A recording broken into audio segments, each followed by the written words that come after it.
საყვარელო მე გვეუბნება პავლე მოციქული, რომ მიუხედავად იმისა, რომ თქვენში ბევრი ცუცს ხედავთ, აი ნარეკალსას და საშნელება მოველეს, ვინც ამ ყოველებას გულში ატარებს, მიუხედავად ამისა, მე მწამს პავლე მოციქული გვეუბნება, რომ უკეთესები ხართ, ვიდრე აი ეს ასე ავლენდით თავს და ეს გამოჩნდა ახლა.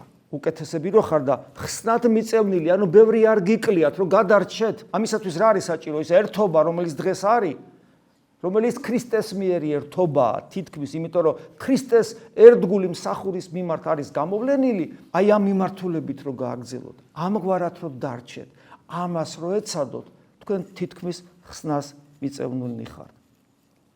რადგან ღმერთი უსამართლო როდია, ანუ ღმერთი ხედავს ამას, პავლე მოციქული აგზელებს და რა კუთხით ამბობს, ნახეთ, ღმერთი უსამართლო როდია, რომ დაივიწყოს თქვენი საქმე და შრომა რისი?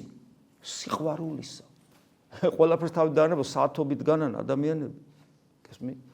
თქვენი საქმე და შრომა სიყვარულისა, რაც გამოავლინეთ მისი სახელისთვის, ქრისტეს სახურის მიმართ კეთდება ეს, ვინაიდან ემსახურებოდით და ახლაც ემსახურებით წმიდად და თუ ამ შემთხვევაში მხოლობით რიცხვში მოვიტანთ წმიდას.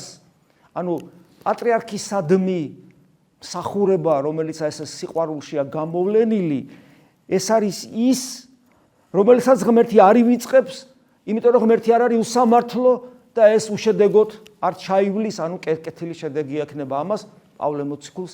ამის იმედი აქვს, როცა ჩვენ დღეს ზეციდან გვიყურებს.